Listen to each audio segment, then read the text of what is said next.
Hello friends, இன்னைக்கு பாத்தீங்கன்னா Kashmiri chilli egg fried rice அதான் செய்ய போறோம். அதுக்கு தேவையான இன்கிரிடியன்ட்ஸ் பாத்தீங்கன்னா டொமேட்டோ, ஆனியன், முட்டை, காஷ்மீரி சில்லி. அது ரொம்ப இம்பார்ட்டன்ட். காஷ்மீரி சில்லி யூஸ் பண்றதுனால ரொம்ப டேஸ்டா, காரமா, கலர்ஃபுல்லா இருக்கும். பச்சை மிளகாய், ரோஸ், கருவேப்பிலை, கொத்தமல்லி, ரைஸ் இதெல்லாம் தேவைப்படுது. ஸோ எப்படி செய்ய போகிறோம் அப்படின்ட்டு பாருங்க. மஞ்சள் தூளை கொஞ்சம் எடுத்து வச்சுக்கோங்க. ஸோ இப்போ எப்படி செய்ய போகிறோன்னு பாருங்கள். கடாயில் வந்து இப்போ நான் எண்ணெய் ஊற்றுறேன், சமையல் எண்ணெய். நெக்ஸ்ட்டு முட்டையை உடைச்சி கடாயில் எல்லாத்தையும் போடுறோம்.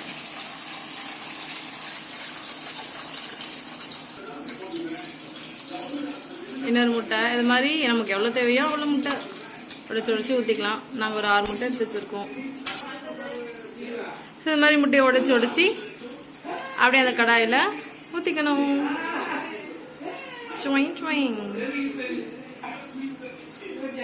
பாருங்க, கடாயில் ஃபுல்லாக முட்டையெல்லாம் உடைச்சி ஊற்றியாச்சு. நெக்ஸ்ட் வந்து தேவையான அளவுக்கு சால்ட் ஆட் பண்ண போகிறோம். சால்ட்டு தூவி விட்டாச்சு. லைட்டாக அப்படியே சில்லி பவுடர் கொஞ்சம் அப்படியே ஆட் பண்ணியாச்சு. நெக்ஸ்ட் வந்து பார்த்தீங்கன்னா மிளகுத்தூள் ஆட் பண்ண போகிறோம்.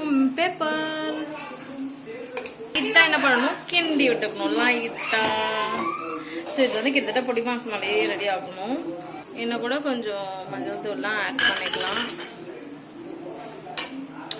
எக் ஃப்ரைட் ரைஸ் போதே நம்ம எக்கை ரொம்ப சூப்பராக ரெடி பண்ணணும். அப்போதான் எக் ஃப்ரைட் ரைஸும் ரொம்ப டேஸ்டியாக சூப்பராக இருக்கும்.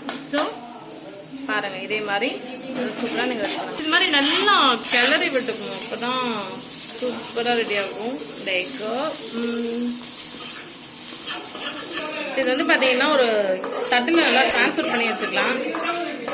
ரெடி பண்ணி முட்டையை ஒரு தனி தட்டில் எடுத்து வச்சாச்சு. இப்போ அந்த கடாயில் இன்னும் கொஞ்சம் எண்ணெயை ஊற்றிட்டேன், சமையல் எல்லாம் ஊற்றிட்டு அதில் கொஞ்சம் பூண்டெல்லாம் போட்டாச்சு. பூண்டு ரொம்ப நல்லாயிருக்கும் எக் ஃப்ரைட் ரைஸ்க்கு. நீங்கள் கண்டிப்பாக வீட்டில் செய்கிற மாதிரிலாம் இதே மாதிரி செஞ்சு பாருங்கள். ரொம்ப ரொம்ப ரொம்ப டேஸ்ட்டாக இருக்கும். இதில் வந்து பார்த்தீங்கன்னா கொஞ்சம் அப்படியே 2 கிராம்பு போட்டுட்டேன். நல்லா கொஞ்சம் வாசனையாக இருக்கும் எக் ஃப்ரைட் ரைஸு. இப்போ ஆனியன் வந்து ஆட் பண்ண போகிறோம். ஆனியன் கட் பண்ணி வச்சுருந்தோம் இல்லையா, அதை போடுறோம். இஞ்சியை கட் பண்ணி வச்சுருந்தோம் இல்லையா, ஸோ அதையும் ஆட் பண்ணியாச்சு. நெக்ஸ்ட்டு பச்சை மிளகாய், அதையும் போட்டாச்சு. எல்லாத்தையும் மொத்தமாக சேர்த்து நல்லா வதக்கணும். பார்த்தீங்கன்னா டொமேட்டோ ஆட் பண்ணுறோம், தக்காளி இதையும் போட்டு மொத்தமாக நல்லா ஆட் பண்ண போ. அடுத்தது கோஸ், நம்ம கட் பண்ணி வச்சுருந்த எல்லா கோஸையும் ஃபுல் அண்ட் ஃபுல்லாக அந்த கடாயில் போட்டு நல்லா வதக்க போகிறோம். இப்படி தான் நல்லா வதக்கணும். பாருங்கள், எல்லாம் ஃபுல்லாக கிளறி விட்டாச்சு. அதே மாதிரி நீங்களும் அப்புறம் கொஞ்சம் மஞ்சள் தூள்லாம் ஆட் பண்ணிக்கலாம். மஞ்சள் தூள் ஆட் பண்ணி மொத்தமாக நல்லா கிளறிக்கலாம். இங்கே பாருங்க, சுட சுட வடிச்சிட்டு சாதம் இருக்கும் இல்லையா, அந்த சாப்பாடை இதில் ஆட் பண்ண போகிறோம். சரிதான், ரைஸில் அப்படியே ஆவி பறக்கிறது. இப்போ தான் வடித்து வச்ச சாப்பாடு சூடாக இருக்குது பாருங்க. அப்படியே ஆவியெல்லாம் பறக்குது. சில்லி போடும், காஷ்மீரி சில்லி சொன்னேன் இல்லையா. ஸோ இந்த டிஷ்லேயே வந்து ரொம்ப இம்பார்ட்டண்டான ஒரு இன்க்ரீடியன்ட்னா காஷ்மீரி சில்லி தான். இதுதான் வந்து பார்த்தீங்கன்னா நல்லா ஒரு கலர்ஃபுல்லாக ரெட் கலரில் டேஸ்டாக சூப்பராக இருக்கும் இந்த egg fried rice. Kashmiri chilli add பண்ணிவிட்டு மொத்தமாக சேர்த்து நல்லா கிளறணும். இது அப்படியே ஒரு 5 மினிட்ஸ்க்கு அப்படியே இருக்கணும். அப்போ தான் நல்லா அந்த கோஸ் எல்லாம் வேகும். நெக்ஸ்ட்டு ரைஸ் வந்து ஆட் பண்ண போகிறோம். ஸோ சூடாக வடித்து வச்ச ரைஸ் இருக்கு இல்லையா, ஸோ அதை வந்து இந்த கடாயில் கொட்டிட்டு கிண்ட போகிறோம். நல்லா ஃபுல்லாக கிளறி விட்டுக்கலாம்.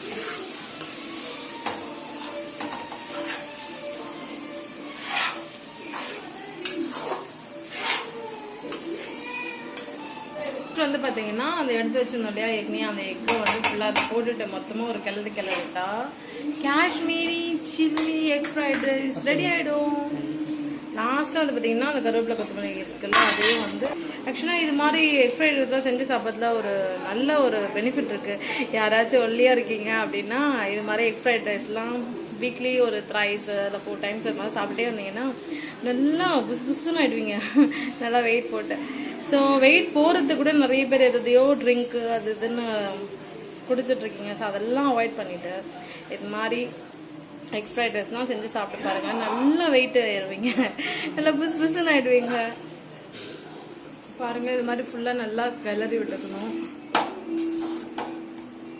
இது ரொம்ப டேஸ்டான ஒரு ஃபுட்டு கூட. கண்டிப்பாக எல்லோரும் செஞ்சு சாப்பிடுங்க. இந்த வீடியோ உங்களுக்கு பிடிச்சிருந்தா லைக் பண்ணுங்கள், சேனலை மறக்காமல் சப்ஸ்கிரைப் பண்ணுங்கள். தேங்க்யூ, பாய். பாருங்க, ரொம்ப டேஸ்டான Kashmiri chilli egg fried rice ready ஆயிடுச்சு. நீங்களும் இதே மாதிரி வீட்டில் செஞ்சு சாப்பிடுங்க. பாய் பாய்.